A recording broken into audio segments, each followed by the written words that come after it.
বিসমিল্লাহির রহমানির রহিম। সুপ্রিয় দর্শক শ্রোতা, আসসালামু আলাইকুম। আপনারা নিশ্চয় অবগত আছেন যে বিভিন্ন সোশ্যাল মিডিয়ায়, ইউটিউব এবং ফেসবুকে অল্প বয়সের একটা মেয়ে, ফর্সা গোলগাল চেহারা, অত্যন্ত হাসি উজ্জ্বল চেহারা, সেই চেহারা নিয়ে সে সোশ্যাল মিডিয়ায় এসে উদাত্ত আহ্বান জানায় অন্তর্বর্তীকালীন সরকারের প্রধান উপদেষ্টা জনাব ডক্টর মোহাম্মদ ইউনূস সাহেবকে এবং বিএনপির ভারপ্রাপ্ত চেয়ারম্যান জনাব তারেক রহমানকে উদাত্ত আহ্বান জানায়। সে অত্যন্ত হাসি উজ্জ্বল চেহারায় এভাবে আহ্বান করে যে, এ ইউনূস তোরা কোথায়, এ তারেক তোরা কোথায়, এ ইউনূস তোরা কোথায়, এ তারেক তোরা কোথায়, আমরা পদ্মা সেতুতে উঠছি, তোরা আয় দেখে যা, আমরা পদ্মা সেতুতে উঠছি, তোরা আয় দেখে যা। এত সুন্দর একটা বিনয়ের সাথে উদাত্ত আহ্বান জানিয়েছেন। পদ্মা সেতুতে তিনি উঠছেন, ওই দুইজন ব্যক্তিকে আহ্বান জানিয়েছেন পদ্মা দেখার জন্য। এটা একটা সুন্দর আহ্বান, কিন্তু আমার জানা নেই ওনার আহ্বানে সাড়া দিয়ে এই দুইজন বিশিষ্ট ব্যক্তি পদ্মা সেতুকে দেখতে বা পদ্মা সেতুর উপরে ওনাকে দেখতে গিয়েছেন কিনা আমার জানা নেই।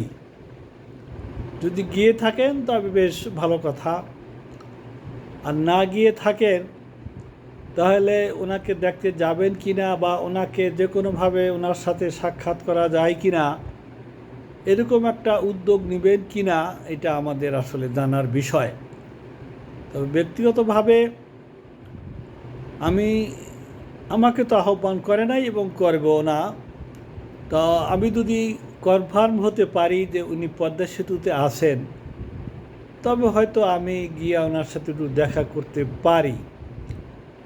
কিন্তু এখন আমার কথা হলো, একটা অল্প বয়সের মেয়ে এত সুন্দর আহ্বান জানিয়েছে, এই মেয়েটার সাথে একটু দেখা সাক্ষাৎ প্রয়োজন আছে কিনা, মেয়েটা কোথায় আছে, কি অবস্থা আছে, ওর একটু খোঁজখবর তো বোধহয় এই মুহূর্তে নেওয়া দরকার বলে আমি মনে করি।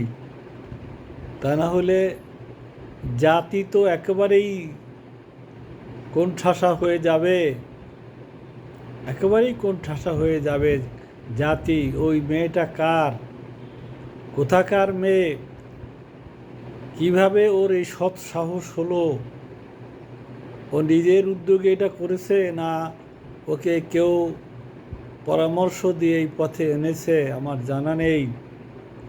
এখানে আর একটা কথা বলি, আমাদের দেশের বিশেষ করে হুজুরেরা, কওমি মাদ্রাসার হুজুরেরা স্পষ্ট ভাষায় ডক্টর ইউনূসকে সুদখোর বলেন। ভেবেচিন্তে বলেন না মুখস্থ বলার দরকার বলেন। বিশেষ করে জামাতের মুখপাত্র বক্তা তারেক মনোয়ার, সে বক্তৃতা শুরুতেই ইউনূস তুই সুদখোর, ইউনূস তুই সুদখোর এ ভাষায় কথা বলে। এর কি কোনো বিহিত হবে না? তারেক মনোয়ারের সাথে একটু সাক্ষাৎ করার প্রয়োজন নেই নাকি? এভাবেই কি লাগামবিহীন কথা তারেক মনোয়াররা বলতেই থাকবে? অনেক হুজুরেরা সুদখোর বলতে চায়, কিন্তু পেরে উঠছে না যে সুদখোর বললে মুখের ভিতরে 32টার জায়গায় 36টা দাঁত টপ টপ করে খুলে মাটিতে পড়ে যাবে। পরিস্থিতি বুঝে তারা বলে না। ফাবি কলবি এই হাদিসের আমল করে, যালিকা আযআফুল ঈমান, সব হুজুরদের এখন আজ আফুল ইমান হয়ে গেছে, মান র মুনকেরান ফালু গাইয়ের। এখানে তারা এখন করতেছে ফাবি কলবি, মনে মনে ঘৃণা করতেছে। জালিকা আজাফুল ইমান, দুর্বল ইমানের পরিচয় দিচ্ছে ডক্টর ইউনূস অত্যন্ত আবেগজড়িত কণ্ঠে। একটা কথা মাঝে মাঝে বলেন যে বিশ্বের এত জায়গায় গিয়েছি, আমাকে মানুষ সম্মান করে, আমাকে নোবেল বিজয়ী বলে। ইউরোপের কোনো এক বিশ্ববিদ্যালয়ের তিনি চ্যান্সেলর, যেটা হওয়ার কথা রাষ্ট্রপ্রধান বা রাষ্ট্রের প্রেসিডেন্ট, এতটা সম্মান তাকে দিয়েছে। আর বাংলাদেশের একজন নেত্রী, একজন প্রধানমন্ত্রী তাকে চোর বলে, সুদখোর বলে। এদেশের হুজুররা তাকে সুদখোর বলে। তো একটা কথা আছে না, গায়ে মারে না গায়ের বরল।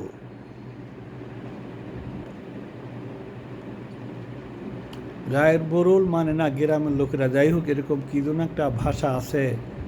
আমি দুঃখের সাথে আরেকটি কথা বলবো, একটা ছেলে একটা মেয়ে প্যারোডি করে, কত সুন্দর প্যারোডি, শুনলে হৃদয় জুড়ে যায়। ইউনূস তোর মুখের বাণী আমার প্রাণে লাগে সুদের মতো। এত সুন্দর প্যারোডি করে, আমরা হৃদয় দিয়ে মন দিয়ে শুনি। ইউনূস তোর মুখের বাণী আমার প্রাণে লাগে সুদের মতো। জাতীয় সঙ্গীত প্যারোডি বানাইছে। তো এই সমস্ত লোক কি ধরা ছোঁয়ার বাহিরে পদ্মা সেতুর নাট খুলে আনছে। সেই ছেলেটার তো নাট খুলে দেওয়া হয়ে গেছে, তার গোষ্ঠী শুদ্ধা 14 গোষ্ঠীর নাট খুলে ফেলছে। এখন ডক্টর ইউনূসকে ডাকে পদ্মা সেতু দেখতে, পদ্মা সেতু থেকে টুস করে ফেলে দিবে এবং ডক্টর ইউনূসের মুখের বাণী সুদের মতো লাগে। এই সমস্ত প্যারোডিওয়ালাদেরকে, এই সমস্ত কবি, সাহিত্যিক, গীতিকারদেরকে একটু সাক্ষাৎকার নেওয়ার প্রয়োজন আছে কি না। যদি এই সমস্ত গীতিকার, এই সমস্ত তারেক মনোয়ারদের একটু সাক্ষাৎকার না নেওয়া হয়, তাহলে তো ওনারা এই ধরনের প্যারোডি এবং এই জাতীয় ওয়াজ নসিহত করতেই থাকবেন, চালাইতেই থাকবেন। দেশ তো কলঙ্কিত হয়ে যাবে, কুলুষিত হয়ে যাবে।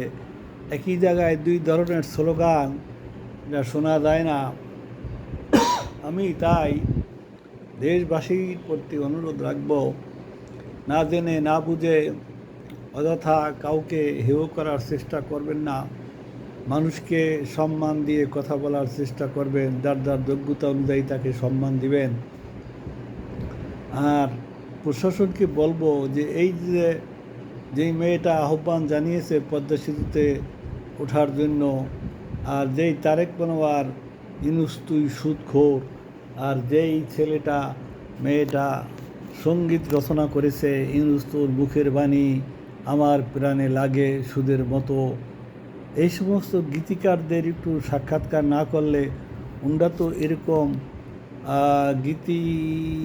এরকম গীতিকার হিসাবে সঙ্গীত রচনা করতেই থাকবেন। সুর তৈরি হবে, শিল্পী তৈরি হবে। এ জাতীয় স্রষ্টা, সুরকার, গীতিকার, শিল্পী আমরা দেখতে চাই না। বাংলাদেশের জন্য এরকম কোনো গীতিকার, সুরকার, শিল্পী তৈরি না হয়। আমি এই আহ্বান রেখে আমার বক্তব্য শেষ করছি। আসসালামু আলাইকুম ওয়া রাহমাতুল্লাহি ওয়া বারাকাতুহু।